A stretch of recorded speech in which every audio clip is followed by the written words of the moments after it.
আজি এই সাহিত্য সম্পৰ্কীয় সভাৰ সভাপতি সাহিত্যৰ শাখাৰ সভাপতি কলিতাদেৱ, শ্ৰীমন্ত শংকৰদেৱ সংঘৰ বিদায় সভাপতি ভৱেন্দ্ৰনাথ ডেকা বাপ আৰু শংকৰদেৱ সংঘৰ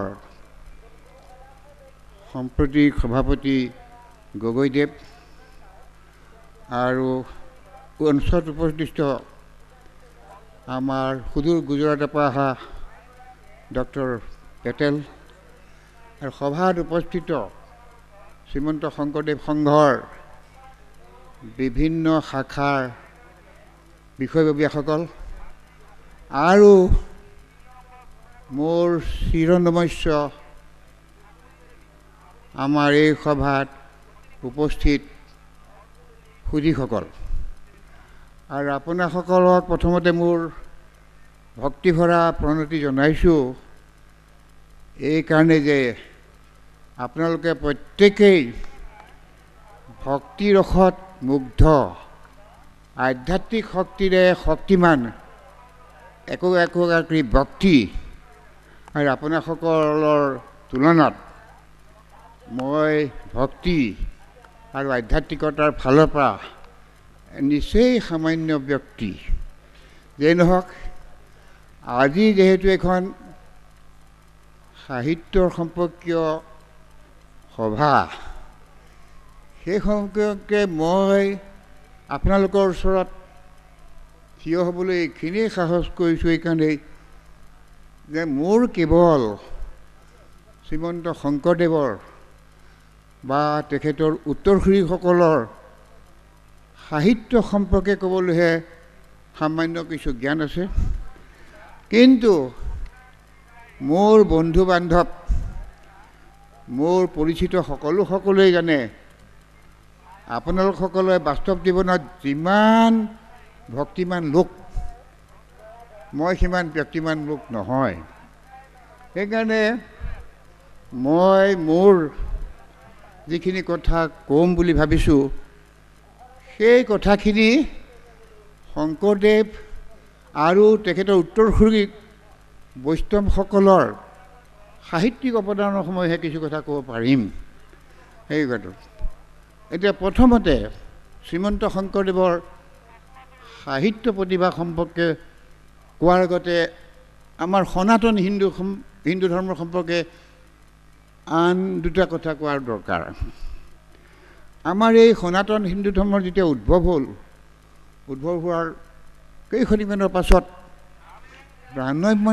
ব্ৰাহ্মণ্যবাদে বাৰু ধৰ্মৰ অন্য কুসংস্কাৰে হিন্দু ধৰ্মটোক ইমান তললৈ নমাই নিছিল যে সেই সময়ত বুদ্ধদেৱৰ আৱিৰ্ভাৱৰ ফলত সমস্ত ভাৰতবৰ্ষত আমাৰ সনাতন ধৰ্মৰ হিন্দু মানুহতকৈ বৌদ্ধ ধৰ্মৰ মানুহৰ সংখ্যা বেছি আছিল আৰু বৌদ্ধ ধৰ্মৰ যিটো প্ৰসাৰ, এই প্ৰচাৰৰ সহত এই সনাতন হিন্দু ধৰ্মটো একেবাৰে নাইকিয়া হ'বৰ উপক্ৰম হৈছিল।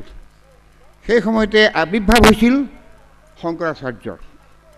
শংকৰাচাৰ্যই হিন্দু ধৰ্মক সংস্কাৰমুক্ত কৰিলে, হিন্দু ধৰ্মক এটা গতি দিলে। তাৰ পাছতে কিন্তু হিন্দু ধৰ্মৰ আকৌ নামি আহিবলৈ ধৰিলে। হিন্দু ধৰ্মৰ যিটো জনপ্ৰিয়তা সেইটো নাইকিয়া হৈছিল। সেই সময়ত এই সনাতন হিন্দু ধৰ্মক উদ্ধাৰ কৰিলে বৈষ্ণৱসকলে। আৰু জানে বৈষ্ণৱ ধৰ্মৰ যিটো উৎপত্তি, সেইটোতো দক্ষিণ ভাৰতত আছিল। এই বৈষ্ণৱসকলৰ আটাইতকৈ ডাঙৰ গুণ এটা আছিল কি, যে এতিয়ালৈকে ধৰ্ম বোলা বস্তুটো সংস্কৃত শাস্ত্ৰৰ মাজত লুকাই আছিল আৰু যিসকল মানুহে সংস্কৃত জানিছিল, সেই সংস্কৃত যিসকলৰ মতেই ধৰ্মটো চলাই নিছিল। সেই তেনেকুৱা এটা ধৰ্মত সাধাৰণ মানুহৰ নিষ্পেষণৰ যথেষ্ট সুবিধা হৈছিল। আৰু কিন্তু বৈষ্ণৱ ধৰ্মত এটা ক'লে যে আমি ইমানখিনি মানুহ আছে, ক্ষুদ্ৰকে ধৰি স্ত্ৰীসকলকে এই সকলোকে ধৰ্মৰ কথাখিনি প্ৰচাৰ কৰিবলৈ হ'লে নিজৰ যিটো মাতৃভাষা সেই মাতৃভাষাত আমি ধৰ্ম কথা আমি জানিবলৈ দিম। সেইকাৰণে দেখা যায় বৈষ্ণৱ ধৰ্মত ধৰ্মৰ মূল কথাখিনি যিখিনি আছে সেইটো নিজৰ দেশীয় ভাষাত অনুবাদ কৰা আৰু দেশীয় ভাষাৰ প্ৰতি এজনতা। এইটো কাম আমাৰ বৈষ্ণৱসকলে যি সেই সময়ৰ সমসাময়িক বৈষ্ণৱসকলে যিমান কৰিছিল তাতকৈ বহুত বেছি কাম কৰিছিল শ্ৰীমন্ত শংকৰদেৱ আৰু তেখেতৰ সংগীসকলে। আৰু শ্ৰীমন্ত শংকৰদেৱে এই যে সংস্কৃত শাস্ত্ৰৰ মূল বস্তুখিনি বৈষ্ণৱ ধৰ্মৰ লগত মিলা মূল বস্তুখিনি অসমীয়া ভাষালৈ আনিলে, অসমীয়া ভাষালৈ আনিলে তেওঁ ধৰ্মৰ প্ৰচাৰ সুবিধা ক্ষেত্ৰত। কিন্তু এইখিনি কাম কৰাৰ লগে লগে তেওঁ যিখিনি লিখিলে, তেওঁৰ পাছৰ গুৰুসকলে যিখিনি লিখিলে সেইখিনি কেৱল ধৰ্মৰ কাৰণেই প্ৰচাৰ নহ'ল, সেইখিনি একেবাৰে সাহিত্য হৈ গ'ল। সেইকাৰণে ক'লে আমি ধৰ্ম প্ৰচাৰৰ ফলত যিটো মাধ্যম ল'লোৱে শ্ৰীমন্ত শংকৰদেৱে, সেই মাধ্যম কেৱল পুথিপাঁজিয়েই নহয়, সেই মাধ্যম আছিল নৃত্য গীত আছিল, সেই যিটো শংকৰী সংস্কৃতি আছিল। এই শংকৰী সংস্কৃতি এজন মানুহে প্ৰচাৰ কৰিবলৈকে সংস্কৃতিৰ ইমান কিতাপ কেইবিধ বোলে এনেকুৱা দৃষ্টান্ত কিন্তু ভাৰতবৰ্ষৰ ক'তো নাই। সেইকাৰণেই মই কওঁ যে শ্ৰীমন্ত শংকৰদেৱৰ প্ৰচাৰটো কেৱল ভাৰতবৰ্ষতে নহয় গোটেই বিশ্বতে প্ৰচাৰ হোৱা উচিত।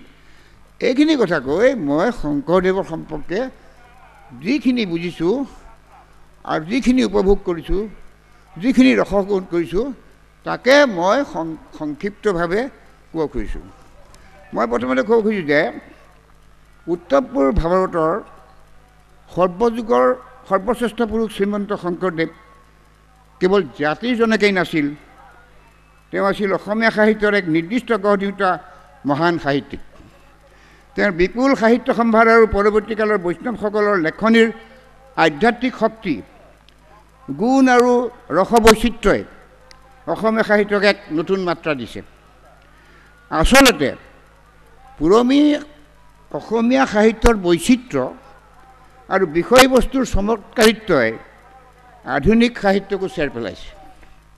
পুৰণি সাহিত্যৰ ৰূপকাৰসকলৰ ভিতৰত পূৰ্ব কবি অপ্ৰমাদীসকলৰ পৰা ঘনিষ্ঠতম বৈষ্ণৱ কবিজনলৈকে শ্ৰীমন্ত শংকৰদেৱৰ বিৰচিত পুথিৰ সংখ্যাই বিস্ময়ভাৱে সৰ্বাধিক। এতিয়ালৈকে যিমানখিনি বৈষ্ণৱে অসমীয়া সাহিত্য লিখিলে ধৰ্ম সম্পৰ্কে, তাৰ ভিতৰত আটাইতকৈ বেছি লিখিলে শ্ৰীমন্ত শংকৰদেৱে। সম্প্ৰতি উত্তৰ পূব ভাৰতৰ বৃহৎ ভূখণ্ড অৰ্থাৎ তাহানিৰ বৰ অসমৰ আধ্যাত্মিক উত্তৰণ, সামাজিক ৰূপান্তৰ, সাংস্কৃতিক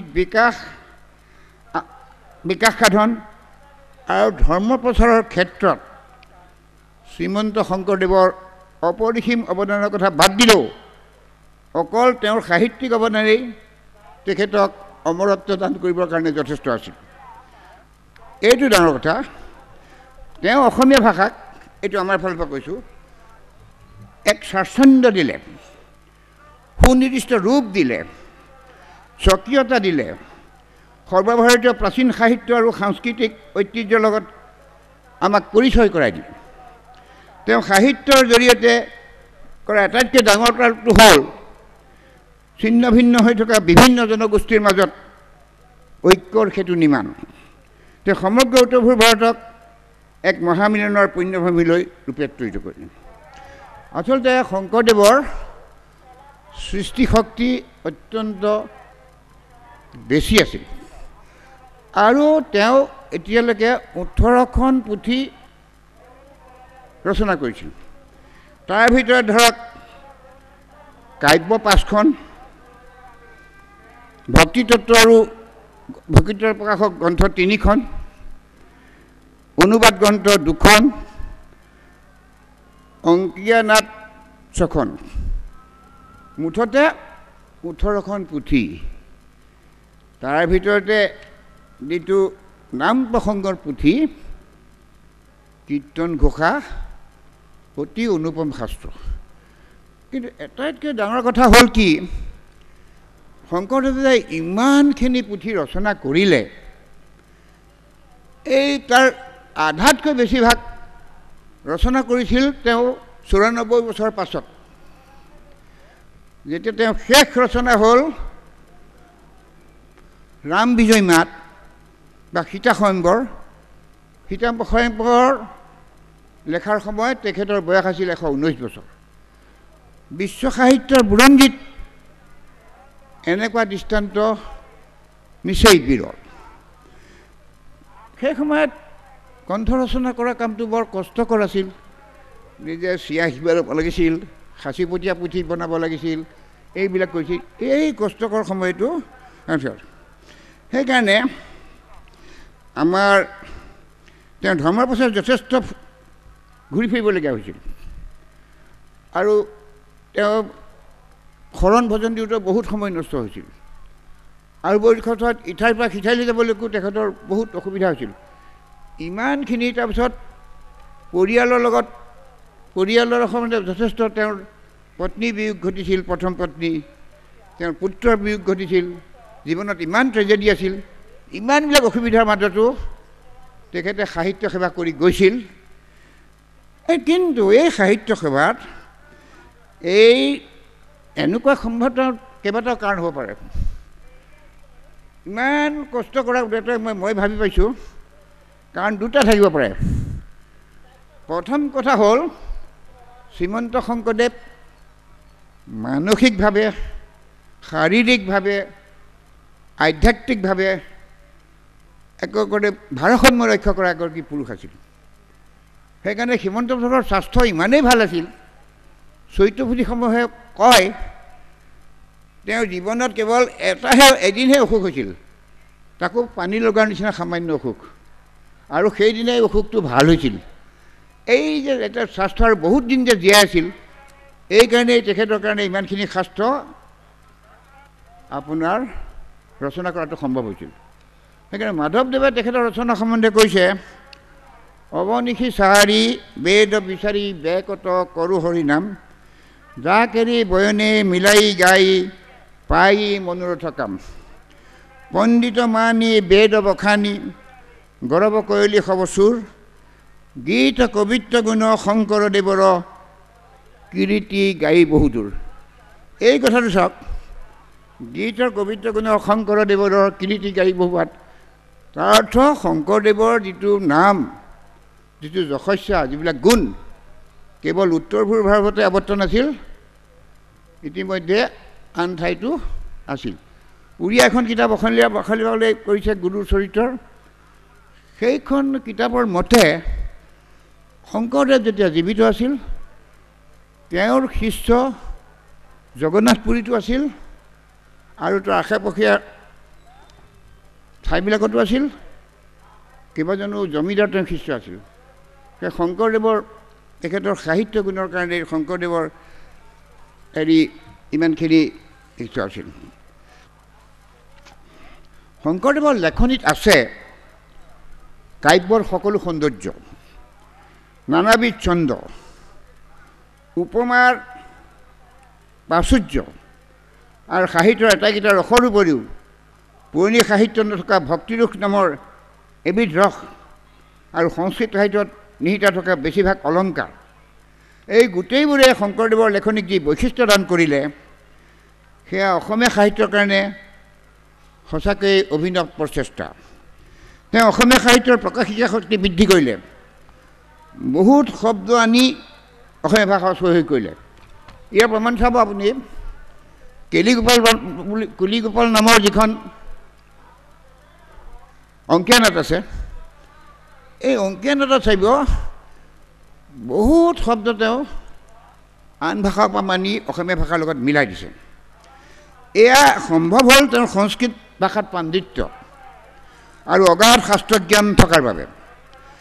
কথাগুৰু চৰিত্ৰত কোৱা মতে তেওঁ টোলত অধ্যয়ন কৰোঁতে নিজক গঢ়িছিল এই সমস্ত শাস্ত্ৰ অধ্যয়নৰ আত্মীকৰণ কৰি।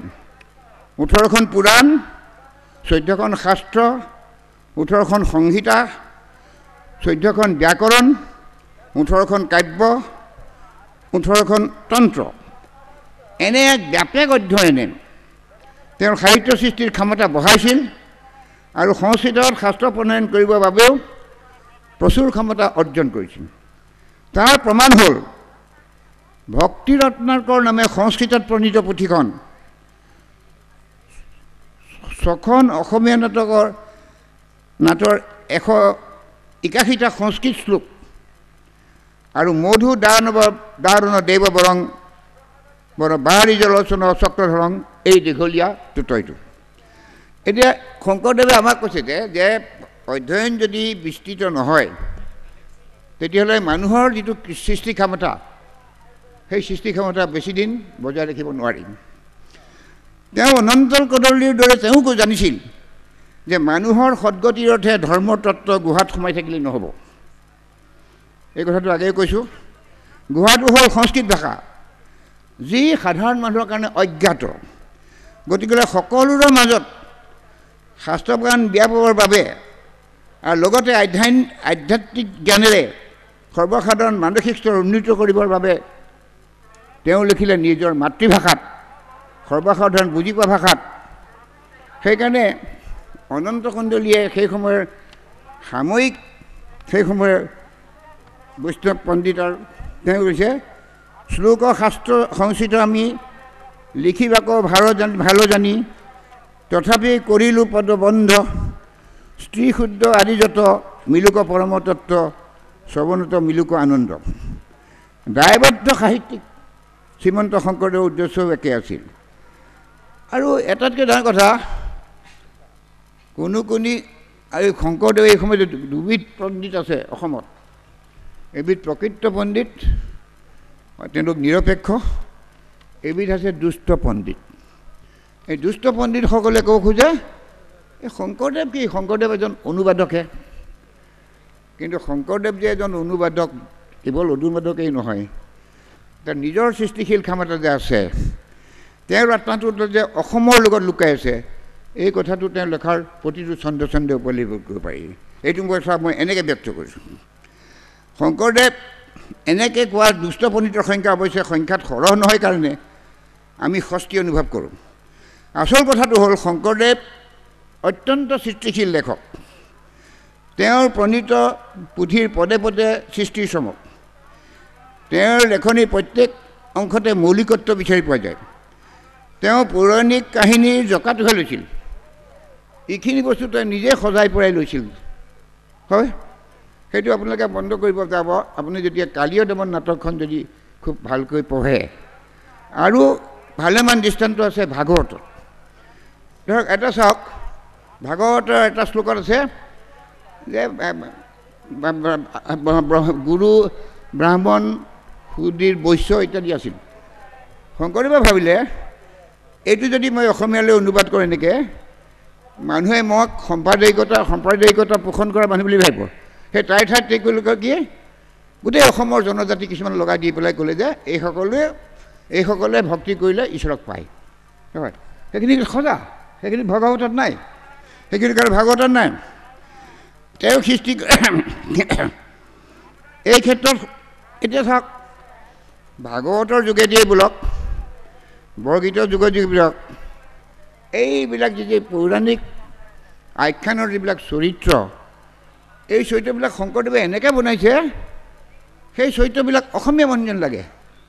শ্ৰীকৃষ্ণক অসমীয়া মানুহ যেন লাগে, ৰুক্মিণীক অসমীয়া মানুহ যেন লাগে, সীতাক অসমীয়া নাৰী যেন লাগে। এই যে এনেকুৱা কথা, এই গোটেই অসমীয়া ৰূপ দিছে। ভাগৱতৰ ঠাইত কিছুমান ফুলৰ নাম আছে, সেই ফুলবিলাক অসমত নাই, কিন্তু তাৰ জেগাত তেওঁ কিছুমান অসমত হোৱা ফুল কিছুমানৰ নাম দি দিছে। এনেকুৱা কিছুমানো কাম বহুত কৰিছে, সেই সম্বন্ধে বিস্তৰ আলোচনাৰ কথা। আচ্ছা, এটাতকৈ ডাঙৰ কথা কি, শংকৰদেৱৰ প্ৰতিটো প্ৰচেষ্টা, ধৰ্ম প্ৰচাৰৰ প্ৰতিটো প্ৰচেষ্টা দৃশ্য শ্ৰাব্য মাধ্যমৰ যুগত, মানে দেখাত আৰু শুনাত। এই যে শাস্ত্ৰসমূহ লিখিলে, সেই শাস্ত্ৰসমূহ তেওঁ পঢ়িবৰ কাৰণে লেখা নাছিল, গাবৰ কাৰণে লিখিছিল। ডেট মিন প্ৰত্যেক শাস্ত্ৰত অসংখ্য ছন্দ আছে। এই ছন্দবিলাকত পুথিবিলাক পঢ়িব পাৰি। পুথিবিলাক পঢ়িবৰ কাৰণে পুথিটো এটা নিৰ্জীৱ বস্তু হৈ থকা নাই, সজীৱ বস্তু হৈছে যে সুৰবিলাকৰ কাৰণে। এতিয়া শংকৰদেৱে যিমানখিনি ৰচনা কৰিলে, তাৰ ভিতৰত কীৰ্তনত 29টি খণ্ডত 989টা কীৰ্তনত 2264টা ছন্দ আছে। দ্যাট মিনছ কীৰ্তনত 2000 ইমান এইখিনি হেৰি আছে। তেনেহ'লে কিমান ভাল হ'ব গাবৰ কাৰণে। গুণমালাত ব্যৱহাৰ কৰা ছন্দটোৰ নাম কুসুমমালা। বহু উপমাৰ ব্যৱহাৰ কৰি তেওঁ ৰচনা সৰহ কৰি তুলিছিল। অতি মনোমোহা ৰূপনা। কীৰ্তনত চাবা যিবিলাক উপমা, সেই উপমাবিলাক বৰ আচৰিত ধৰণৰ উপমা। আৰু উপমাবিলাকৰ কাৰণে দেখিব যে যিটো ছবি তেখেতে আঁকিব খুজিছে সেই যোগেদি আপোনাৰ মনত বহি যায়। যেনে মই কেইটামান বস্তু টুকি আনিছোঁ। বক্ষস্থলে মুকুট আৰু হাৰ, আকাশী গংগাৰ যেন ধাৰ। সেই এটা এইটো এটা বাম কাষেৰ ৰাধা দিলন্ত দেখা, কোষতীজ যেন শিলৰ ৰেখা। আৰু এইটো আছে এইটো ৰুক্মিণী হৰণত। বন্দিলৈ অধিক অধৰকৰ কান্তি, ঔতিম মৌতিম দশনক পান্তি। আচ্ছা, আৰু এটা চাওক, এই ইভকেশ্যন বোলা বস্তুটো কেনেকৈ দিব পাৰে। খুব কম শব্দৰে এটা ছবি দাঙি ধৰা।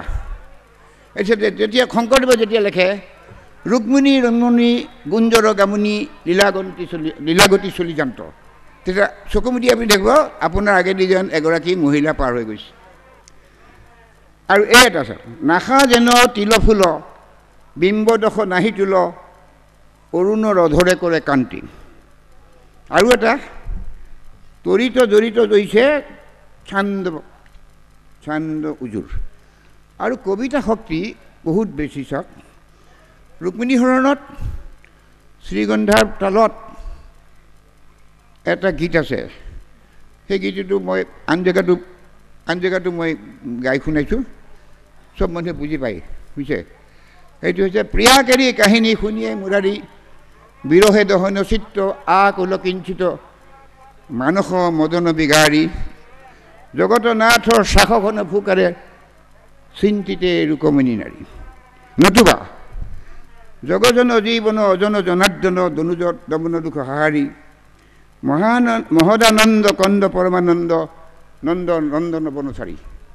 আৰু এটাতকৈ চাওক, আপোনালোকে অনুৰোধ কৰোঁ, এই যে আমাৰ যে অংকীয়া নাটসমূহ আছে, অংকীয়া নাটত দুটা বস্তু আছে।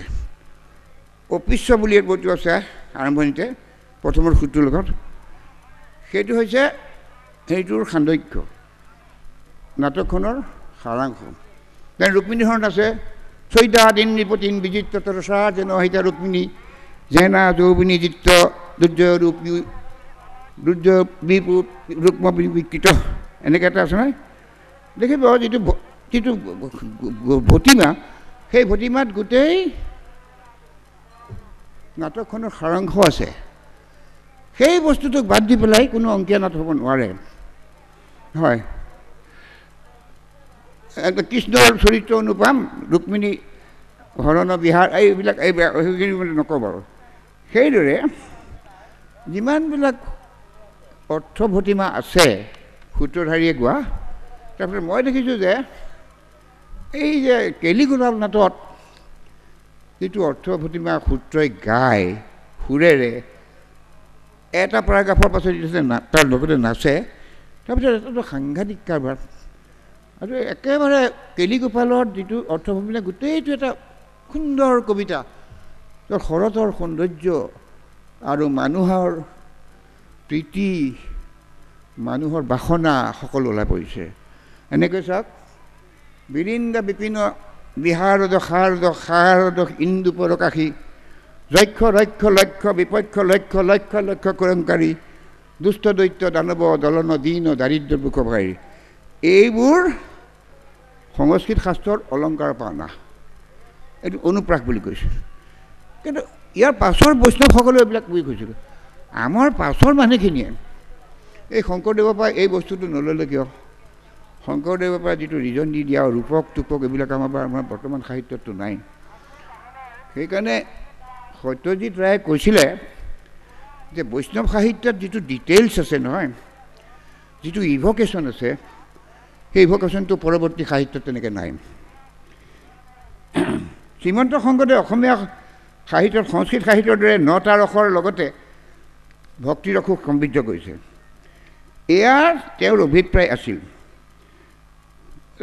আপুনি চাওক, এই যিটো নৱৰসৰ লগত তেওঁ ভক্তিৰস যোগ দিছে অকল শংকৰদেৱে।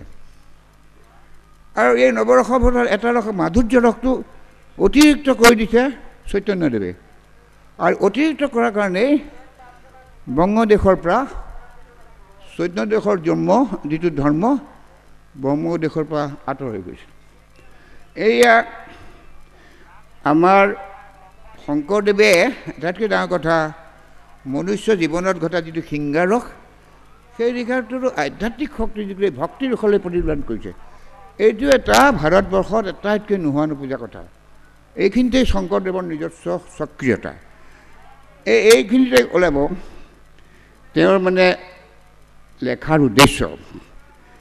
তেওঁ ভাগৱতৰ 2য় খণ্ডত কৈছে, সেহি কৃপাময় মূৰ বাক্যচয় অলংকৃত কৰিও ক, শৃংগাৰ আদি নানা ৰসে বাজহক, আনন্দে লোক শুনক।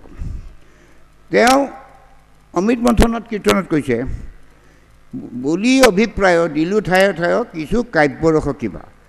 ছন্দ ব্যৱহাৰ কৰোঁতেও তেওঁ ছন্দ ব্যৱহাৰ ইচ্ছামতে কৰিছে। কাৰণ তেওঁ অজামিল উপাখ্যানত এনেকৈ কৈছে, কথাৰ আশয় চায় নিবন্ধিলো ঠায়ে ঠায়ে নানাবিধ হাস দীৰ্ঘ ছন্দ। আৰু শংকৰদেৱৰ যিটো ব্ৰজ বুলি ভবা ব্যৱহাৰ কৰিছে বিশেষকৈ নাটকত আৰু বৰগীতত, গীতত আৰু বৰগীতত। এই ব্ৰজাৱলী ভাটকটোক আমি কিয় কেৱল ব্ৰজাৱলী বুলি কওঁ? এইটো আমি ক'ব লাগে অসমীয়া ব্ৰজাৱলী। এইটো অসমীয়া ব্ৰজাৱলী হয়, কিয় শিশুপাল বৰ্মাই তেওঁ লিখিছে, যি এটাৰ অসমীয়া শব্দৰ ব্যৱহাৰ চাওক, যিটো মহাবীৰ স্বভাৱে গম্ভীৰ, ইতৰে লপ লপ কৰে, কৈতো শুনি আছা শৃগালৰ মেলে সিংহে আৰৱ কৰে, নতুবা মৌপিয়া চৰায়ে পৰ্বতলৈ তুলি ঢোল যেন কণী পাৰে চুঙাৰ বান্ধুলি। আৰু এনেকুৱা অসমীয়া শব্দ এতিয়া মানুহে ব্যৱহাৰ কৰে নকৰে, কিন্তু বহুত শব্দ নাইকিয়া হৈ গৈছে। যেনে হিয়া ঢাকুৰি, শিলডল ভাঙি, পেটতে হাত ভৰি লুকাই, কোৱাৰী চেলেকি আদি অসংখ্য অনুকাৰ অনুভৱ শব্দ তেওঁৰ ৰচনাত সঘনে পোৱা যায়। শংকৰদেৱ আছিল বিধত্ত ভাষাগীত। তেওঁ সংস্কৃতৰ বাদেও হিন্দী, পাৰ্চী, আৰবী আদি শব্দও নিজৰ লেখনিত ব্যৱহাৰ কৰিছে। আমি বাহুৰি গৌৰী গোপাল প্ৰাণ বুলি যে এটা বৰগীত আছে, তাত আমি এই গোটেইবিলাক শব্দ পাব। ধৰি শতপাঞ্চ চৰিত তাপিত, হৰিবিনে দেখো অন্ধিয়াৰী, প্ৰেমে পৰশিত পুনু পৰয় ধৰণ যুগ শংকৰ উধাৰু মুৰাৰু। এই যে আছে শেষৰ ফালে আছে, তাত আপুনি তেনেকুৱা বহুত শব্দ পাব। আৰু শংকৰদেৱে ব্যৱহাৰ কৰা অলংকাৰসমূহ বৰ্ণকৌশলেৰে প্ৰমাণ কৰাৰ উপৰি শব্দ অলংকাৰ আৰু অৰ্থ অলংকাৰৰ সূক্ষ্ম প্ৰয়োগৰ চিনাকিছে। যেনে তপ্ত সুবৰ্ণৰ সম, জলৈ দেহা অনুপম, ললিত বলিত হাত পাওঁ, চক্ষু কমলৰ পাখি, মুখে মনোমৰ সাখি, সঘনে দৰশী কাম ভাৱ। এইটো হৰমহন্ত আছে। ৰসৰ কথা লৈ শংকৰদেৱ হৰিচন্দ্ৰ উপাখ্যানত ৰসবিলাক চাওক কিমান ব্যৱহাৰ কৰিছে। হৰিচন্দ্ৰ উপাখ্যানত আছে বীৰ ৰস, কৰুণ ৰস, অদ্ভুত ৰস, হাস্য ৰস, বিভৎস ৰস, ভয়ানক ৰস আদি। ৰুক্মিণী হৰণ কাব্যত আছে বীৰ ৰস, ৰৌদ্ৰ ৰস, ভয়ানক ৰস, কৰুণ ৰস। অজামিল উপাখ্যানত আছে বীৰ ৰস, ৰৌদ্ৰ ৰস, ভয়ানক ৰস, বাৎসল্যৰ ৰস আদি ৰস আৰু শৃংগাৰ ৰস। উল্লেখযোগ্য যে শৃংগাৰ ৰসৰ কিঞ্চিত প্ৰয়োগে এই উপন্যাসখনত ভক্তি ৰসৰহে পুষ্টি সাধন কৰিছে। কামজয় কাব্যত অৰ্থাৎ ৰাসক্ৰিয়াত শংকৰদেৱে শৃংগাৰ ৰসৰ মাধুৰ্য ক্ষুণ্ণ নোহোৱাকৈ কবিসুলভ মনেৰে শৃংগাৰ ভিত্তিক ভক্তিক দাস্য ভক্তিলৈ ৰূপান্তৰিত কৰিছে। এইটো মোৰ নিজস্ব মহিৰত মই এই বাক্যটো আকৌ পঢ়ি দিছোঁ। উল্লেখযোগ্য যে শৃংগাৰ ৰসৰ কিঞ্চিত প্ৰয়োগে এই উপাখ্যানত ভক্তিৰসৰহে পুষ্টি কৰিছে। কামজয় কাব্যত অৰ্থাৎ ৰাসক্ৰিয়াত শংকৰদেৱে শৃংগাৰৰসৰ মাধুৰ্য ক্ষুণ্ণ নোহোৱাকৈ কবিসুলভ মনেৰে শৃংগাৰভিত্তিক ভক্তিক দাস্যভক্তিলৈ পৰ্যবেক্ষিত কৰিছে। অজামিল উপাখ্যানত ভয়ানক ৰসৰ বিৱৰণ সঁচাকৈয়ে ভীতি সঞ্চালক। তাৰে এটা উদাহৰণ দিছোঁ। হাতে পাশ জৰি চকু তেৰ কৰি চুলন্তৰ তাৰ জাংগ কৃষ্ণবৰ্ণ কাই দেখি ধাতু যায় হাততো লোহাৰ দাংগ। নাটকসমূহ কেউবিধ যথেষ্ট প্ৰয়োগ আৰু ভক্তিৰসৰ প্ৰাধান্যই শুনতে সুৱগা চৰাইছে। আনহাতে সংস্কৃত সাহিত্যত নথকা ভক্তিৰসৰ দৃষ্টান্ত শংকৰদেৱৰ বৰগীততো সঘনে পোৱা যায়। সেইফালৰ পৰা এই বৰগীতটো বেলেগ ধৰণৰ দেই। জগজন জীৱন অজন জনাৰ্দন দনুজ দমন দুঃখ হাহাৰী মহদানন্দ কন্দ পৰমানন্দ নন্দ নন্দন বনচাৰী। এইখিনিতে এটা কথা উল্লেখ কৰা ভাল হ'ব যে ভাষাৰ লালিত্য, বৰ্ণনাৰ যথাৰ্থতা আৰু নাটকীয় শৈলীৰ প্ৰয়োগে শংকৰদেৱৰ ৰুক্মিণীহৰণ কাব্যক তেওঁৰ মৌলিক ৰচনাসমূহৰ ভিতৰত সৰ্বোচ্চ গুণসম্পন্ন কৰিছে। লক্ষ্মীনাথ বেজবৰুৱাৰ মতে এইখন কাব্য তেওঁৰ অমৃতময় লেখনিৰ অমৃতধাৰা। শংকৰদেৱ আৰু মাধৱদেৱে বিভিন্ন সময়ত প্ৰণয়ন আৰু সুৰ দিয়া গীতসমূহক বৰগীত মানে জনাজাত। বৰগীতসমূহ উচ্চ নৈতিক আৰু আধ্যাত্মিক ভাৱেৰে সমৃদ্ধ। ভাষাৰ লালিত্য, সুৰৰ মাধুৰ্য ইয়াৰ লোকপ্ৰিয়তাৰ অন্য কাম। বাণীকান্ত কাকতিৰ মতে বৰগীতসমূহে আমাক জনাইছে যে মানৱ জীৱন দুষ্প্ৰাপ্য আৰু ক্ষণভংগুৰ মাইবৰা। আৰু বৰগীতৰ ভাষাৰ এনেকুৱা এটা খবৰ চাওক। মই 3 বছৰ আগতে শ্ৰীলংকালৈ গৈছিলোঁ। শ্ৰীলংকাত চাৰিওফালে যিটো ভাৰত মহাসাগৰৰ পানীবিলাক আমি দেখা সাগৰৰ পানীৰ নিচিনা নহয়, একেবাৰে নিৰ্মল পানীৰ নিচিনা। তাত সমুদ্ৰৰ ঢৌ এনেকৈ দেখি মই তেতিয়া অনুভৱ কৰিছোঁ শুন ৰে সুৰ বৈ ৰে প্ৰমাণা নিশাচৰ না সদ নিদানা। সেইটো যেতিয়া মনত পৰিছে দেখিছোঁ যে 2টা বা 3টা হেৰিয়াত গোটেই শ্ৰীলংকাখন তেওঁ দাঙি ধৰিছে। এই তেওঁৰ মানে হেৰিয়াৰ প্ৰেচিডেণ্ট। আৰু এই ভতিমা চতিমা কথা আপোনালোকে জানে, এইখন মানে নকৰোঁ। ইতিমধ্যে শংকৰদেৱৰ কীৰ্তন ঘোষাৰ কথা মতে কেৱল ইয়াৰ সাহিত্য ৰসৰ যথোপযুক্ত প্ৰয়োগ কৰাহে কৈছিলোঁ। এতিয়া ক'ব খুজিছোঁ এইখন পুথিত এক শৰণ নাম ধৰ্মৰ সাৰমৰ্ম সুমধুৰ ৰূপে আখ্যানৰ আধাৰত পৰিপুষ্ট হৈছে। বহু পদছন্দত প্ৰণীত ইয়াৰ ভাষা মনোৰম, শব্দৰ প্ৰয়োগ অনুমৰম, ছন্দৰ লালিত্য, মোহনীয়তা, ভক্তিৰস মৰ্মস্পৰ্শী। ভাগৱত পুৰাণৰ অধ্যায়ত কীৰ্তন ঘোষৰ ৰচনা কৰা হৈছে যদিও কেইটামান উপাখ্যান ৰচনা কৰোঁতে শংকৰদেৱে ব্ৰহ্মপুৰাণ, বিষ্ণু ধৰ্মোত্তৰ পুৰাণ আৰু বৃহৎ নাৰদীয়ৰ পুৰাণৰ সহায় লৈছিল। আৰু আচলতে চাবলগীয়া কীৰ্তন ঘোষা শংকৰদেৱৰ সৰ্বশ্ৰেষ্ঠ গ্ৰন্থ। ইয়াত হৰ্ষ বিষাদ, প্ৰেম বিৰহ, কোট ক্ষমা আদিয়ে ঝুমুৰি পাতিছে। ইয়াত নৱৰসৰ মিলন হৈছে। আৰু এই গুৰুমানৰ কথা শখত এতিয়া আৰু এটা বেলেগ কথা ক'ব আহিছোঁ। এই শংকৰদেৱে যে মই এতিয়া মৃণাল কুমাৰ বুঢ়াৰ পৰা এটা কথা শুনিলোঁ।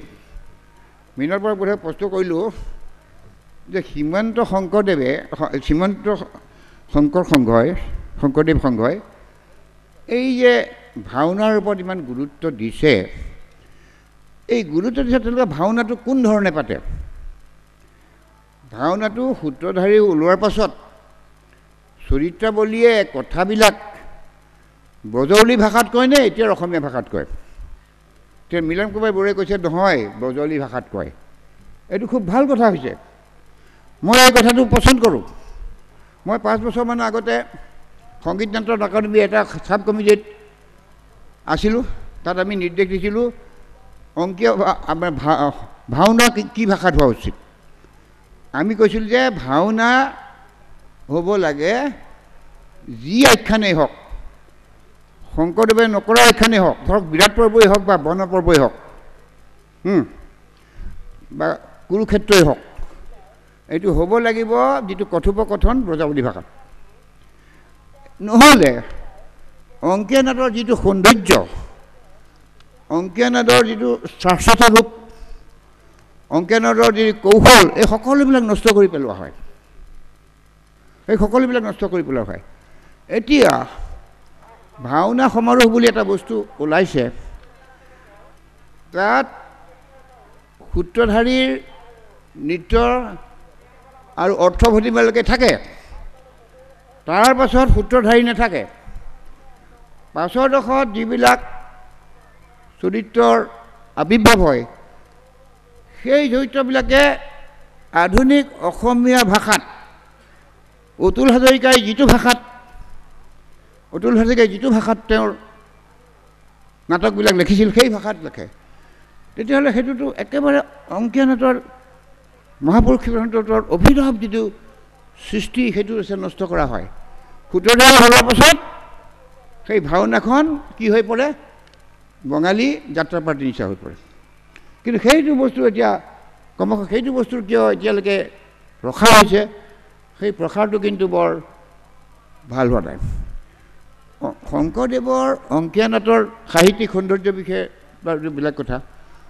শংকৰদেৱৰ অংকীয়া নাটৰ ভাওনাৰ যিটো কৌশল, সেইটো কৌশল একেবাৰে আধুনিক নাটকৰ লগত মিলে। এনে শংকৰদেৱে প্ৰথমতে গীতৰ যোগেদি ঘটনাটো আগুৱাই নিয়ে, কথোপকথনৰ যোগেদি নাটকখন আগুৱাই নিয়ে, নৃত্যৰ যোগেদি, গীতৰ লগে লগে নৃত্যৰ যোগেদি আগুৱাই নিয়ে, সূত্ৰধাৰীৰ বচনৰ লগেদি আগুৱাই নিয়ে। এইটো অভিনৱ এটা কথোপকথন, নৃত্য, গীতৰ অভিনৱ এটা সংযোগত, এই সংযোগটো কোনো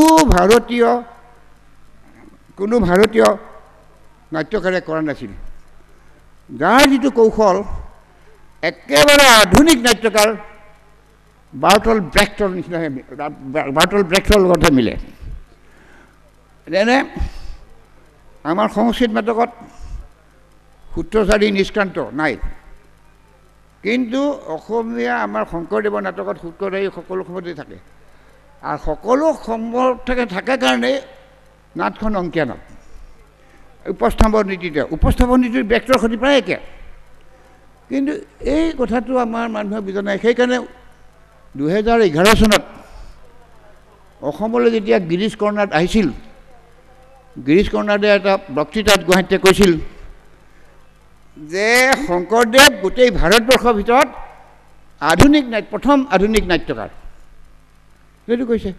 এতিয়া চাওক, এয়া যদি কয় তদনন্তৰে সূত্ৰধাৰী যদি কয় প্ৰস্তুত কথা শু নহওক, এই বুলি কৈ কিবা এটা ঘটনা ঘটি নহয়, তাৰপাছতে তেওঁ যিটো মেছেজ দিব, সেই মেছেজটো সূত্ৰধাৰীত মেছেজটো দি দিয়ে। হয় তদন্তৰে প্ৰস্তুত কথা শু নহওক বুলি কৈ তেওঁ ধৰ্মৰ ওপৰত এটা বক্তৃতা দি দিলে। তেওঁৰ উদ্দেশ্য, ব্ৰেক্টৰ উদ্দেশ্য হৈছে তেওঁৰ যিটো পলিটিকেল আইডিঅলজি, সেই আইডিঅলজিটো তেওঁৰ নাটকৰ তেওঁ হেৰিয়াৰ যোগেদি দেখুৱাইছে, বিবেকৰ যোগেদি দেখুৱাইছে। সেইদৰে এটা ঘটনা হোৱাৰ পাছত বিবেকৰ নিচিনা বস্তু এটা ওলাই পেলাই কয় এইবিলাক ঘটনা আপোনালোকে এইটো শিক্ষা লওক। এই ব্ৰেক্টৰ যিটো এই যে আধুনিক চৰিত্ৰসমূহক মঞ্চত প্ৰতিষ্ঠা কৰাৰ যিটো কৌশল, মঞ্চত তেওঁলোকৰ একশ্যনৰ যিটো কৌশল আৰু আগুৱাই নিয়াৰ যিটো কৌশল, নিজৰ বাণী প্ৰচাৰ কৰাৰ যিটো কৌশল, সেই কৌশলটো শংকৰদেৱৰ লগত মিলে একেবাৰে।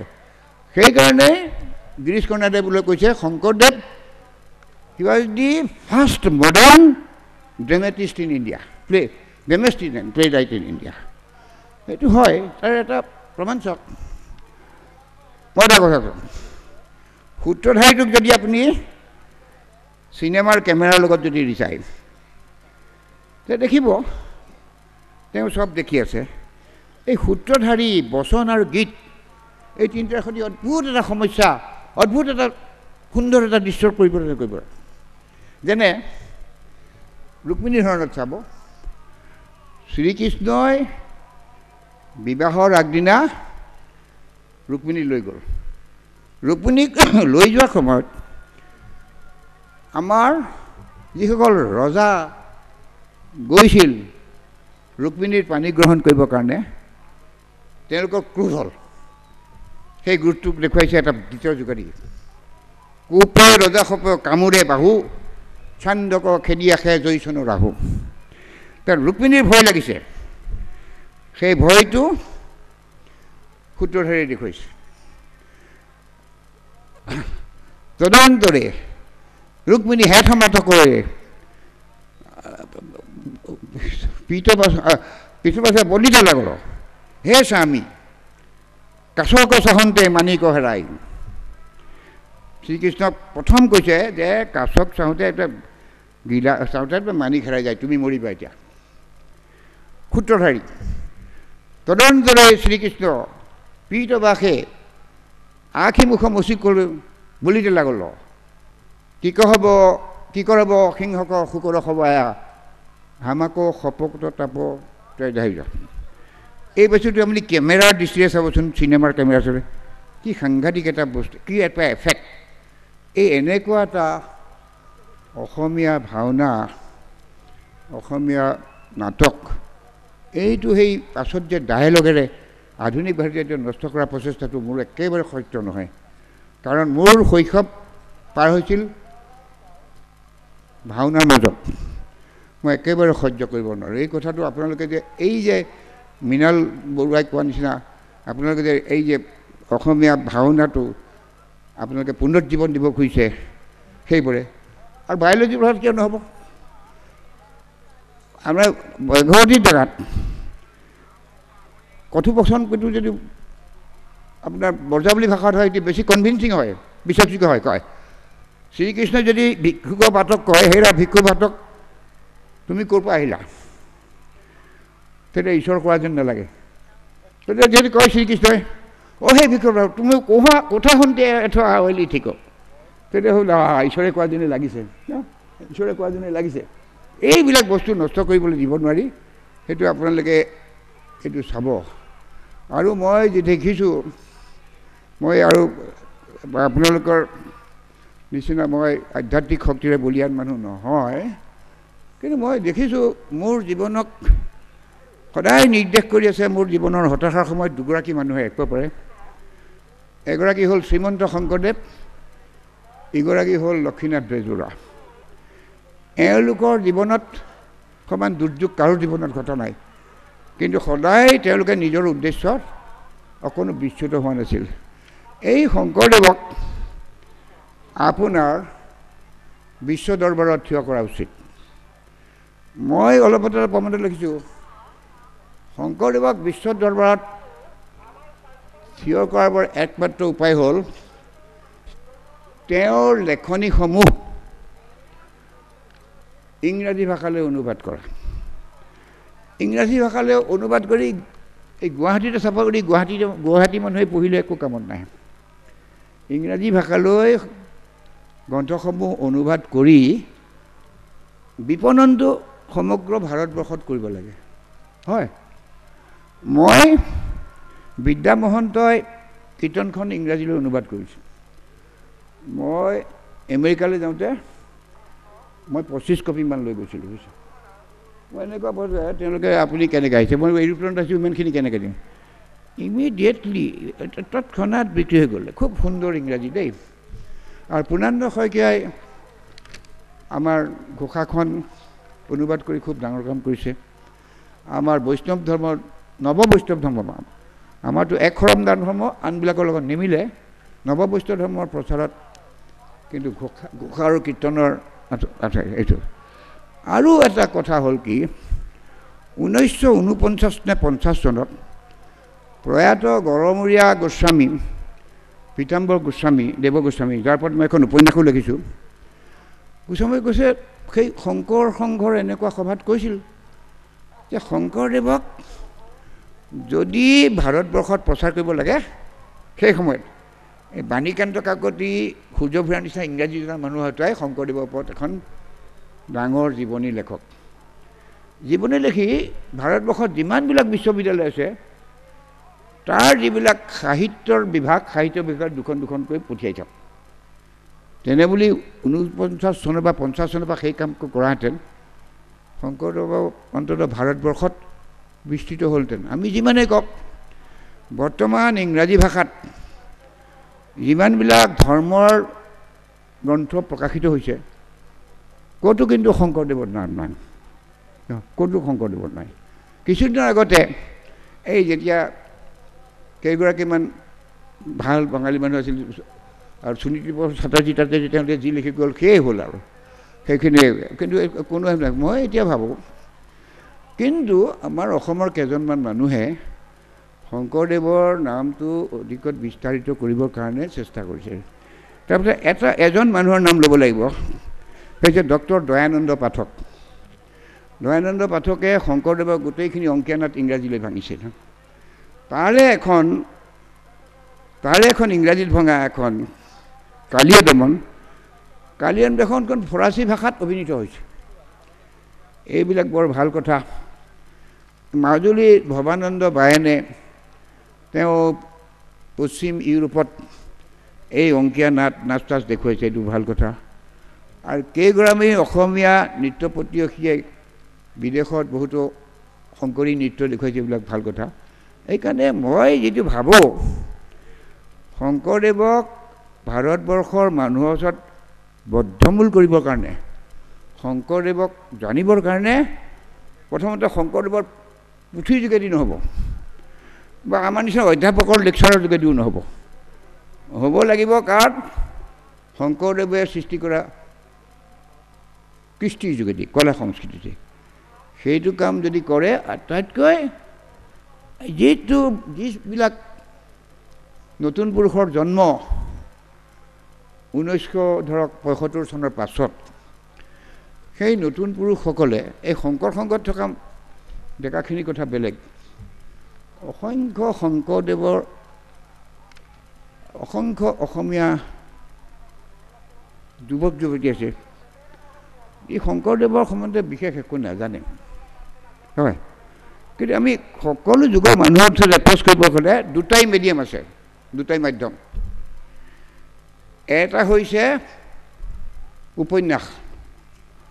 উপন্যাস হৈছে বৰ্তমানৰ অধ্যয়ন। এজন ডেকা ল'ৰাই শংকৰদেৱৰ ওপৰত প্ৰবন্ধ নপঢ়িব পাৰে, সি কিন্তু উপন্যাসখন পঢ়িব। দ্বিতীয় মাধ্যম হৈছে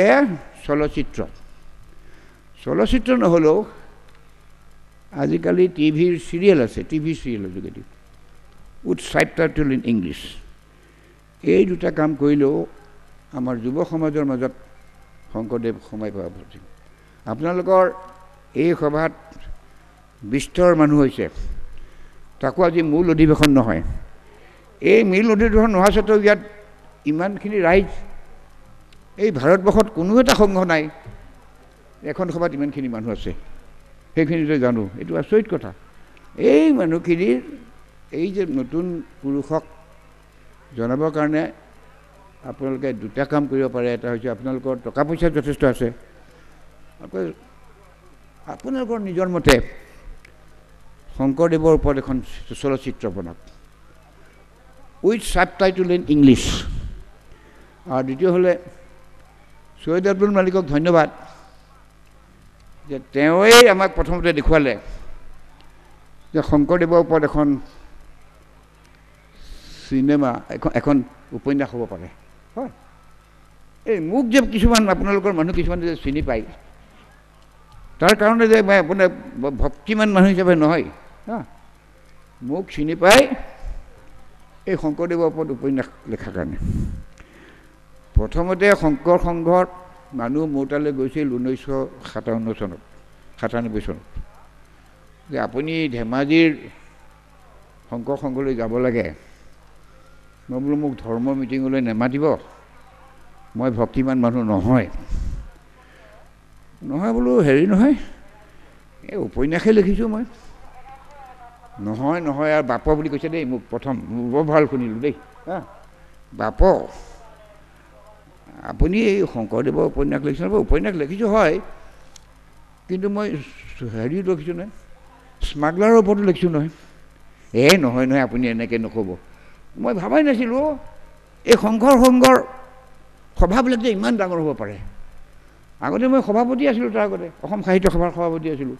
এই শংকৰ সংঘৰ ধেমাজিত দেখিলোঁ এইটোতো সাংঘাতিক কথা।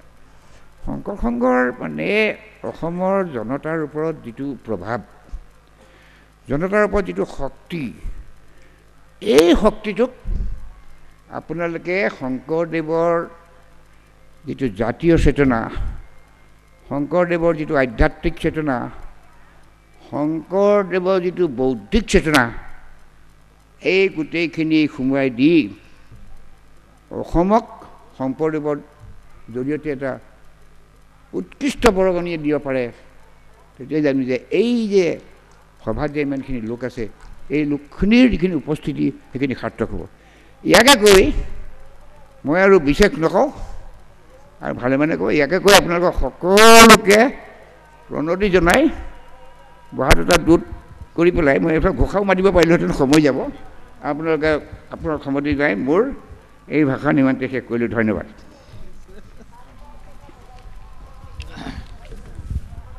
কৃষ্ণ।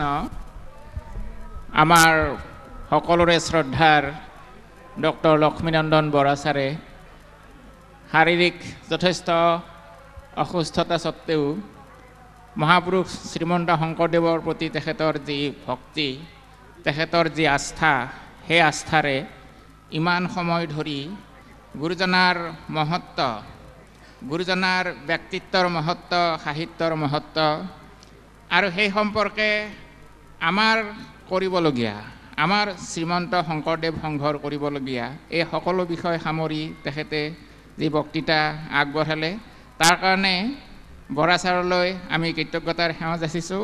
আৰু তেখেতে যিখিনি পৰামৰ্শ আমাৰ শ্ৰীমন্ত শংকৰদেৱ সংঘলৈ আগবঢ়াইছে, সেই পৰামৰ্শখিনিও আমি কাৰ্যকৰীকৰণৰ কাৰণে চেষ্টা কৰিম বুলি তেখেতক প্ৰতিশ্ৰুতি দিছোঁ। ছাৰলৈ আকৌ এবাৰ শ্ৰদ্ধা জনাইছোঁ। এইবাৰ আমি ভাষণ আগবঢ়াবলৈ অনুৰোধ জনাইছোঁ গুৱাহাটী বিশ্ববিদ্যালয়ৰ অসমীয়া বিভাগৰ মহাপুৰুষ শ্ৰীমন্ত শংকৰদেৱ সম্পৰ্কীয় গৱেষণা চৰ্চাৰ লগতে জড়িত অধ্যাপক ডক্টৰ বিমল মজুমদাৰ ডাঙৰীয়া, তেখেতক ভাষণ ৰাখিবৰ কাৰণে আমি সেৱা ধৰিছোঁ। আৰু তেখেতৰ ভাষণৰ পিছতে আজিৰ সভাৰ সভাপতিৰ অভিভাষণ পাঠ হ'ব। গতিকে আমাৰ সেৱা বাহিনীৰ সন্মানীয় বাপ আইসকললৈ অভিভাষণ বিতৰণ কৰাৰ কাৰণে প্ৰস্তুত হ'বৰ বাবে সেৱা ধৰি থৈছোঁ। কৃষ্ণ।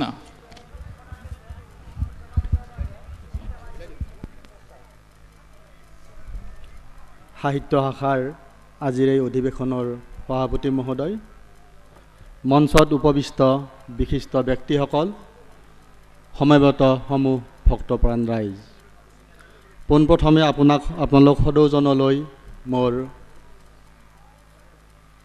সেৱা ভৰা শ্ৰদ্ধা জ্ঞাপন কৰিছোঁ আৰু লগতে আপোনালোকৰ সন্মুখত দুআষাৰ ক'ম বুলি থিয় হৈছোঁ। ইতিমধ্যে কেইবাগৰাকীও বক্তাই শংকৰদেৱৰ বিষয়ে, তেওঁৰ সাহিত্যৰ বিষয়ে, তেওঁৰ ধৰ্ম আৰু দৰ্শনৰ বিষয়ে মনজ্ঞ আলোচনা দাঙি ধৰিলে। আৰু সেইকাৰণে মই আজি শংকৰদেৱলৈ নগৈ মই মাধৱদেৱৰ বিষয়ে দুআষাৰ ক'ম বুলি মনস্থ কৰিছোঁ। অসমীয়া জাতীয় জীৱনত আৰু অসমীয়া মানুহৰ চিন্তা চেতনাত আজিলৈকে আটাইতকৈ উচ্চ স্থান দখল কৰি থকা ব্যক্তি দুগৰাকী হৈছে মহাপুৰুষ শ্ৰীমন্ত শংকৰদেৱ আৰু শ্ৰী শ্ৰী মাধৱদেৱ। আমাৰ লক্ষ্মীনন্দন বৰা ছাৰে এঠাইত কৈছে যে অসমীয়া জাতিটোক একো দিবলৈ বাকী নৰখা ব্যক্তি দুগৰাকী হৈছে শংকৰদেৱ আৰু মাধৱদেৱ। কিন্তু মই ব্যক্তিগতভাৱে অনুভৱ কৰোঁ যে আমাৰ শংকৰদেৱৰ বিষয়ে যিমান চিন্তা চৰ্চা হয়, শংকৰদেৱৰ বিষয়ে যিমান অনুষ্ঠান প্ৰতিষ্ঠান আছে, বা শংকৰদেৱৰ বিষয়ে যিমান গ্ৰন্থ ৰচনা হৈছে তাৰ তুলনাত যেন মাধৱদেৱৰ চৰ্চা বহু পৰিমাণে কম হৈছে। কেতিয়াবা অনুভৱ হয় যে মাধৱদেৱ যেন ক'ৰবাত উপেক্ষিত হৈছে, তেওঁৰ প্ৰতি অবিচাৰ নকৰিলেও আমি যেন ক'ৰবাত তেওঁৰ প্ৰতি সুবিচাৰো কৰা নাই, এনেকুৱা এটা মোৰ ব্যক্তিগত ধাৰণা হয়। আৰু সেইকাৰণে মই মাধৱদেৱৰ বিষয়ে আজি অকণমান কথা আলোকপাত কৰিম বুলি ভাবিছোঁ। আপোনালোকে সকলোৱে জানে যে ভক্তি ধৰ্ম প্ৰচাৰৰ ক্ষেত্ৰত শংকৰদেৱৰ যিমান অৱদান আছে, মাধৱদেৱৰো অৱদান সিমানেই আছে। আৰু যদি চোৱা যায়, শংকৰদেৱ অবিহনে যেনেকৈ মাধৱদেৱ পূৰ্ণ নহয়, সম্পূৰ্ণ নহয়, তেনেকৈ মাধৱদেৱ অবিহনেও কিন্তু শংকৰদেৱ সম্পূৰ্ণ নহয়। বহু ক্ষেত্ৰত দুয়ো অভিন্ন, আৰু ইজনৰ পৰা সিজনক বহু ক্ষেত্ৰত নিলগায়ো চাব নোৱাৰি। লেনিনক বাদ দি যেনেকৈ মাৰ্ক্সবাদ বা কাৰ্ল মাৰ্ক্স পূৰ্ণ নহয়, ঠিক তেনেকৈ মাধৱদেৱক এৰিও কিন্তু শংকৰদেৱ সম্পূৰ্ণ নহয়। শংকৰদেৱ আৰু মাধৱদেৱ একেবাৰে অভিন্ন আছিল। আৰু কেনে অভিন্ন আছিল, মই শংকৰদেৱৰ পৰাই দুটামান উদাহৰণ দিম। আমাৰ এটা বৰ কেতিয়াবা গৱেষণাৰ বিষয় হ'ব পাৰে যে শংকৰদেৱৰ দৃষ্টিত মাধৱদেৱ আৰু মাধৱদেৱৰ দৃষ্টিত শংকৰদেৱ, শংকৰদেৱেনো মাধৱদেৱক কি দৃষ্টিৰে চাইছিল আৰু মাধৱদেৱেনো শংকৰদেৱক কি দৃষ্টিৰে চাইছিল। মাধৱদেৱৰ দৃষ্টিত শংকৰদেৱ কেনেকুৱা আছিল? শ্ৰীমন্ত শংকৰদেৱ হৰি ভকতৰ জানা জন কল্পতৰু, তাহান্ত বিনাই নাই নাই নাই আমাৰ পৰম গুৰু।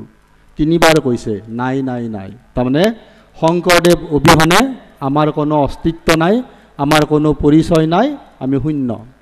সেইকাৰণে তাহান্ত বিনাই নাই নাই নাই তিনিবাৰ দোহাৰি দোহাৰি কৈছে। অৰ্থাৎ তাতে প্ৰমাণ পোৱা যায় যে মাধৱদেৱে শংকৰদেৱক কি দৃষ্টিৰে গ্ৰহণ কৰিছিল। আৰু যদি চাওঁ শংকৰদেৱেনো মাধৱদেৱক কি দৃষ্টিৰে চাইছিল, শংকৰদেৱে কৈছে সবাতো অধিক তুমি প্ৰিয়তম জানিবা নিশ্চয় তাক, তুমি আমি ভিন নুহিক জানিবা কহিলহ সত্যবা। শংকৰদেৱে নিজে কৈছে তুমি আমি ভিন নুহিক জানিবা, তাৰমানে তুমি আৰু মই ভিন্ন নহয়। গতিকে শংকৰদেৱে নিজে কোৱা কথা। আৰু যে শংকৰদেৱ আৰু মাধৱ যে ভিন্ন নাছিল, আমি গুৰুচৰিত্ৰৰ আৰু কেইটামান কথাৰ পৰা জানিব পাৰোঁ।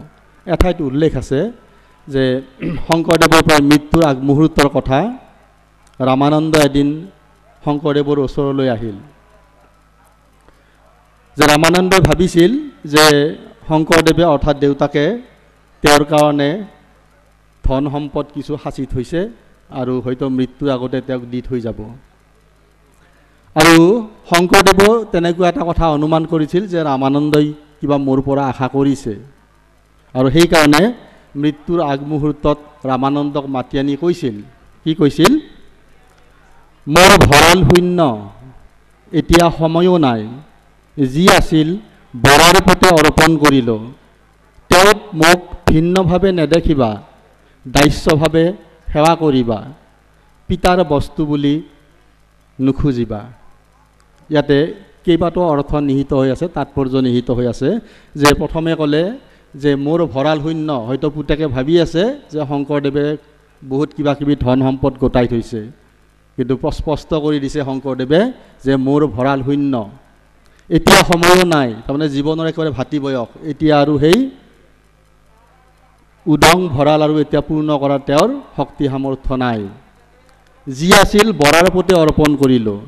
সাধাৰণতে বাপেকে সা সম্পত্তি পুতেকক দি থৈ যায়, কিন্তু শংকৰদেৱে মাধৱদেৱক দি থৈ গৈছিল, তাৰমানে যজ্ঞজনক যজ্ঞস্থান দি থৈ গৈছিল। আৰু সেইকাৰণে কৈছে তেওঁত মোক ভিন্নভাৱে নাথাকিবা। এই যে আগত ভিন্ন ভাৱটো কৈছিলোঁ, শংকৰদেৱে নিজ মুখেৰে কৈছে যে মাধৱদেৱ আৰু মোক ভিন্নভাৱে নেদেখিবা, দাস্যভাৱে সেৱা কৰিবা। অৰ্থাৎ শংকৰদেৱ যদি পিতৃ, তেনেহ'লে মাধৱদেৱো পিতৃতুল্য। আকৌ শংকৰদেৱৰ পিছত মাধৱদেৱক দিয়া ধৰ্মৰ ভাৰখন ৰামানন্দই ঘূৰাই বিচাৰিব পাৰে। সেইকাৰণে কৈ থৈও গৈছে পিতাৰ বস্তু বুলি নুখুজিবা। গতিকে এই একেটা বাক্যতে কেইবাটো আমাৰ তাৎপৰ্য লুকাই আছে আৰু তাৰ মাজতে আছে যে দুয়ো ভিন্ন নাছিল। শংকৰদেৱৰ দৃষ্টিতে শংকৰদেৱ মাধৱদেৱ ভিন্ন নাছিল। আমি সকলোৱে জানো যে শংকৰদেৱ সৰ্বগুণাকৰ আছিল। তাক আৰু আমি এতিয়া বহলাই কোৱাৰ প্ৰয়োজন নাই, আমি সকলোকে সেই কথা জানো। কিন্তু মই আজি ইয়াত কেইটামান কথা ক'ম যে মাধৱদেৱৰ গাত এনেকুৱা কিছুমান গুণ আছিল যিকেইটা গুণ শংকৰদেৱৰ গাতো নাছিল।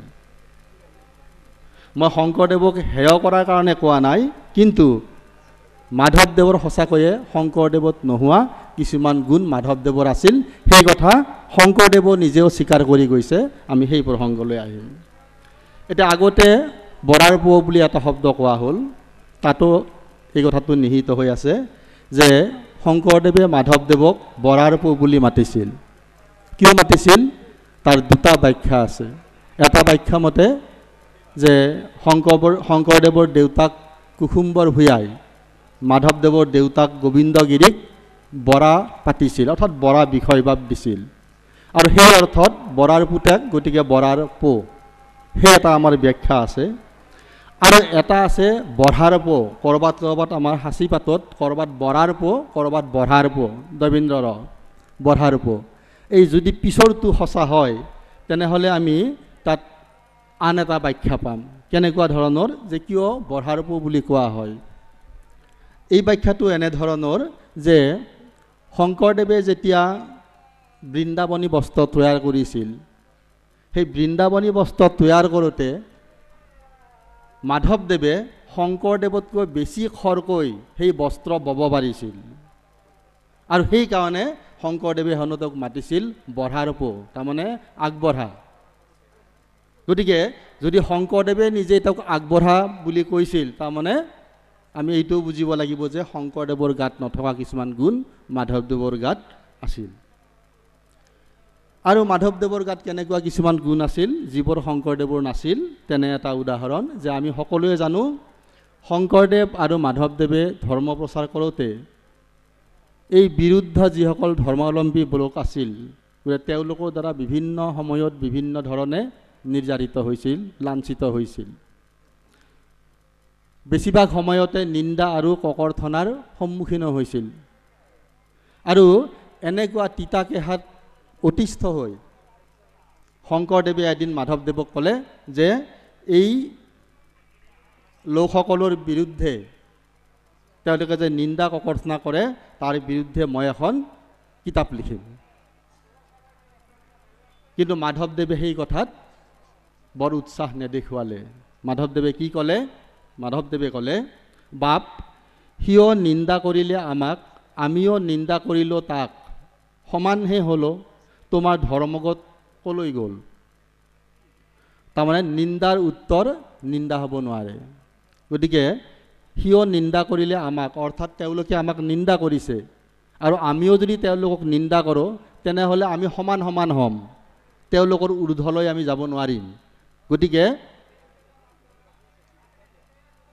শংকৰদেৱে এই নিন্দাৰ উত্তৰ নিন্দাৰে দিয়া যিটো তেওঁ কথা ভাবিছিল, গতিকে সেই কথাটো আৰু আগ নাবাঢ়িল। গতিকে আজিকালি আমি দেখা পাওঁ যে এতিয়া আমাৰ নিৰ্বাচন আহি আছে, ৰাজনৈতিক নেতাসকলে, ৰাজনৈতিক দলসকলে ইজনে সিজনক কেনেকৈ নিন্দা বাক্য প্ৰয়োগ কৰে। গতিকে এইবোৰ যে আমি এই শংকৰদেৱ মাধৱদেৱৰ এই আদৰ্শ গ্ৰহণ কৰিব পৰা নাই, গতিকে সেইটোৱে এটা প্ৰমাণ। তাৰপিছত মাধৱদেৱৰ আৰু কিছুমান গুণ, বিশেষকৈ ভক্তৰ প্ৰতি মাধৱদেৱৰ কি স্নেহ আছিল, কি মৰম আছিল, কি আদৰ আছিল।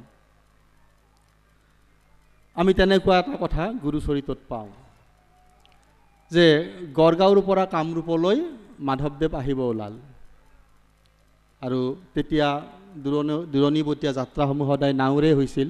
গতিকে গড়গাঁৱৰ পৰা মাধৱদেৱ আৰু তেওঁৰ ভকতসকল কামৰূপলৈ নাওৰে আহিল। গতিকে নাওত বস্তু বাহানি যিমান আছিল সকলো ভৰাই লৈ আহিল। কিছু দূৰ আহি দেখা পালে যে আন এটা ঘাটত আৰু দুজন ভকত যাবৰ কাৰণে ৰৈ আছে। এতিয়া মাধৱদেৱ বিপাঙত পৰিল, কাৰণ নাৱত থিয় হ'বলৈকে ঠাই নাই। এতিয়া ভকত দুজনক লৈ যায় কেনেকৈ, এৰিও যাব নোৱাৰে।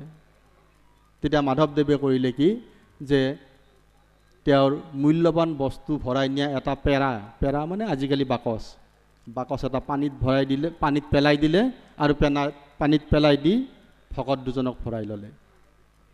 গতিকে ভকতৰ প্ৰতি কি আদৰ, গতিকে শংকৰদেৱ মাধৱদেৱৰ চৰিত্ৰৰ ই এটা অন্যতম এটা বৈশিষ্ট্য। অকল মাধৱদেৱৰে নহয়, আমি শংকৰদেৱৰ জীৱনলৈ যদিও চাওঁ, শংকৰদেৱৰ জীৱনতো তেওঁ ভক্তক কিমান আদৰ সাদৰ কৰিছিল তাৰ কিছুমান কাহিনীৰ প্ৰচলিত আছে। কেনেকুৱা, যে এদিন শংকৰদেৱে পুথি লিখি আছে আৰু কাষতে মাধৱদেৱ আৰু কালিন্দীয়াই বহি আছে। এনেতে ভকত এজনে দৌৰি আহি খবৰ দিলেহি যে জয়ন্তী মধাইৰ মৃত্যু হ'ল। আৰু জয়ন্তী মধাইৰ মৃত্যুৰ খবৰ পোৱাৰ লগে লগে শংকৰদেৱ থিতাতে ঢলি পৰিল। তেতিয়া কালিন্দী আইয়ে মাধৱদেৱক কৈছে, বৰাৰ পো ধৰা, তাৰমানে ঢলি পৰিছে, ধৰিব দিছে, ধৰা। কাণ সম পুত্ৰ বিয়োগত খেদ নহ'ল, এতিয়া ভকতৰ পদে আকুল কৰিছে। অৰ্থটো হৈছে যে কাণ সমনীয়া পুতেকৰ যেতিয়া মৃত্যু হৈছিল, সেই মৃত্যুৱে শংকৰদেৱক বিচলিত কৰিব পৰা নাছিল। কিন্তু আজি এজন ভকতৰ মৃত্যু হ'ল, সেই ভকতৰ মৃত্যুত কিন্তু শংকৰদেৱ মূৰ্ছা গৈছে। গতিকে এইটোৱে প্ৰমাণ কৰে যে শংকৰদেৱৰ আৰু মাধৱদেৱৰ ভকতৰ প্ৰতি কিমান মৰম আদৰ আছিল, আৰু যাৰ কাৰণে ভকতসকলে শংকৰদেৱক মাধৱদেৱক নিস্বাৰ্থভাৱে শ্ৰদ্ধা ভক্তি কৰিছিল। মাধৱদেৱ যে শংকৰদেৱতকৈ আগবঢ়া আছিল, শংকৰদেৱৰ নিজৰ মুখেৰে সেই কথা আন এটা প্ৰমাণ আছে। মাধৱদেৱে জন্ম ৰহস্য বুলি এখন পুথি লিখিছিল। জন্ম ৰহস্য লিখা মানে অনুবাদ কৰিছিল, সংস্কৃতৰ পৰা অসমীয়ালৈ জন্ম ৰহস্য নামৰ এখন পুথি অনুবাদ কৰিছিল। অনুবাদ কৰি পুথিখন মাধৱদেৱে শংকৰদেৱক পঢ়িবলৈ দিলে। শংকৰদেৱে পুথিখন পঢ়ি কি মন্তব্য দিলে শুনিব। মন্তব্য দিলে, আমি বঢ়াবহে পাৰোঁ, টুটাব নোৱাৰোঁ, তুমি হ্ৰস্ব দীৰ্ঘ হবে পাৰা। মানে শংকৰদেৱে ক'লে, মোৰ এটাহে গুণ আছে, সেইটো হৈছে মই বঢ়াব পাৰোঁ। তাৰমানে এটা বিষয়বস্তুক, এটা বৰ্ণনাক প্ৰয়োজন সাপেক্ষে মই বঢ়াব পাৰোঁ, কিন্তু কেনেকৈ টুটাব লাগে, সংক্ষিপ্ত কৰিব লাগে, সেই কৌশলটো, সেই দক্ষতাটো মোৰ নাই। কিন্তু মাধৱদেৱক কৈছে, তুমি হ্ৰস্ব দীৰ্ঘ হবে পাৰা, তুমি দীঘলীয়াও কৰিব পাৰা প্ৰয়োজন সাপেক্ষে, আৰু প্ৰয়োজন সাপেক্ষে সংক্ষিপ্ত কৰিব পাৰা। তোমাৰ দুয়োটা গুণেই আছে, মোৰ কিন্তু এটাহে গুণ আছে। গতিকে মাধৱদেৱৰ প্ৰতিভাৰ প্ৰতি শংকৰদেৱৰ কি ধৰণৰ স্বীকৃতি, যে তুমি হ্ৰস্ব দীৰ্ঘ হবে পাৰা। মাধৱদেৱ সাম্যবাদী চিন্তা, মাধৱদেৱৰ সাম্যবাদী চিন্তাও আছিল, যে তেওঁ সকলো মানুহকে সমান দৃষ্টিৰে চাইছিল। গতিকে এই সাম্যবাদী চিন্তাটো কেনেধৰণৰ মাধৱদেৱৰ জীৱনত আছিল। এটা উদাহৰণ, যে এবাৰ চতৰ বিহুত, চতৰ মানে বহাগৰ বিহুত সময়ত, যে কালিন্দী আইয়ে ভকতসকলৰ মাজত বিতৰণ কৰিবৰ কাৰণে নতুন কাপোৰ পঠিয়াই দিলে। তাৰমানে বহাগ বিহুত কালিন্দী আইয়ে প্ৰতি বছৰে ভকতসকলক নতুন কাপোৰ দিয়ে, বিহুৱান দিয়ে। এইবাৰো বিহুৱানসমূহ মাধৱদেৱলৈ পঠিয়াই দিলে বিতৰণ কৰিবৰ কাৰণে, আৰু ক'লে যে তাত দুই ধৰণৰ কাপোৰ আছে, কিছুমান ডাঙৰ ডাঙৰ, কিছুমান সৰু সৰু আকাৰৰ।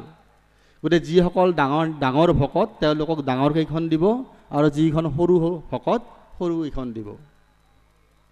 মাধৱদেৱে সমূলি কাপোৰ আইলৈ উভতাই পঠিয়াই দিলে, যে মই ভকতক সৰু বৰ কৰিব নোৱাৰোঁ।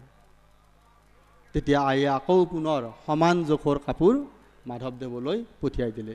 গতিকে এয়া মাধৱদেৱৰ সাম্যবাদী চিন্তা। বোলে বৰাৰ পো গড় বান্ধি যুঁজিলে প্ৰাণৰ সংশয় নাই, বিনাগৰে যুঁজিলে ভয়। তাৰমানে সংসাৰত থাকি সংহাৰ নকৰিলে জীৱনৰ সংশয় থাকে, তাৰমানে বিয়াৰ প্ৰস্তাৱ। কিন্তু বিয়াৰ প্ৰস্তাৱ বুলি ক'ব নোৱাৰি, কৈছে গড় বান্ধি যুঁজিলে প্ৰাণৰ সংশয় নাই, বিনাগৰে যুঁজিলে ভয়। তাৰমানে সংসাৰত থাকিলে সংসাৰৰ ধৰ্ম পালন কৰিব লাগে। মাধৱদেৱে কি যুক্তি দিলে? মাধৱদেৱে ক'লে গড় বান্ধি যুঁজাক ক্ষত্ৰিয় বোলে কোনে, বিনাগৰে যুঁজিলেহে যুঁজাৰু। গড় বান্ধি যুঁজাজন ৰথী, কিন্তু গড় নবন্ধাকৈ যুঁজাজন মহাৰথী। তাৰমানে অৰ্থাৎ বিয়াৰ প্ৰস্তাৱ নাকচ। গতিকে বিয়াৰ কথাই নাই, কিন্তু তেওঁলোকে কিমান বাক চাতুৰ্যৰে বিয়াৰ কথাখিনি পাতিছে। শংকৰদেৱে প্ৰস্তাৱ দিছে, মাধৱদেৱে নাকচ কৰিছে। মাধৱদেৱৰ আৰু এটা গুণ যিটো শংকৰদেৱৰ নাছিল, সেইটো হৈছে আত্মলঘিমা। আমি পুৰণি অসমীয়া সাহিত্যত দেখা পাওঁ যে কাব্যসমূহ যেতিয়া ৰচনা কৰে কবিসকলে, তেতিয়া তেওঁলোকে আত্মপৰিচয় দিয়ে। কেতিয়াবা গ্ৰন্থখনৰ আৰম্ভণিতে দিয়ে আৰু কেতিয়াবা গ্ৰন্থখনৰ শেষত দিয়ে। গতিকে এই কবি পৰিচয়ত তেওঁৰ নাম ধাম, তেওঁৰ মাক দেউতাক, তেওঁলোকৰ পূৰ্বপুৰুষ, তেওঁ কোন ৰজাৰ ৰাজত্বকালৰ কবি, কোন ৰজাৰ পৃষ্ঠপোষকতা লাভ কৰিলে, কি কি সাহিত্য ৰচনা কৰিলে, কি কি সাহিত্য ৰচনা কৰোঁতে তেওঁ কি কি উপাধি লাভ কৰিলে, এই গোটেই কথা কবিসকলে আত্মপৰিচয়ত উল্লেখ কৰি গৈছিল। সেইটো আমাৰ পুৰণি অসমীয়া সাহিত্যৰ এটা ৰীতি আছিল। কিন্তু মাধৱদেৱ ব্যতিক্ৰম আছিল। মাধৱদেৱে ক'তো কোনো গ্ৰন্থতে তেওঁৰ নিজৰ পৰিচয় দি থৈ যোৱা নাই। আৰু য'ত একান্ত প্ৰয়োজন হৈছে তাত তেওঁ উল্লেখ কৰিছে দীন, হীন, মূৰ্খমতি, দাসৰো দাস, এই বুলিহে তেওঁ নিজকে পৰিচয় দি থৈ গৈছে। আৰু এটা বৰ সুন্দৰ কথা আছে আত্মলঘিমাৰ, যে এদিন শংকৰদেৱে মাধৱদেৱক ক'লে যে মোক এটা পশু আনি দিয়া। পশুটো কেনেকুৱা হ'ব লাগিব? পশু নকৰিবা হৰ, মৰাও নানিবা, জীয়াও নানিবা, সুদা হাতে নপখিবা ঘৰ। তাৰমানে এনেকুৱা এটা পশু আনি দিয়া, নকৰিবা হৰ, অৰ্থাৎ তুমি চিকাৰ কৰিবা হৰ মাৰি আনিব নোৱাৰিবা, মৰাও আনিব নোৱাৰিবা আৰু জীয়াও আনিব নোৱাৰিবা, আৰু সুদা হাতে তুমি উভতিও আহিব নোৱাৰিবা। পিছদিনা মাধৱদেৱ আহিল, শংকৰদেৱে সুধিলে যে মই কোৱা বস্তুটো আনিছানে?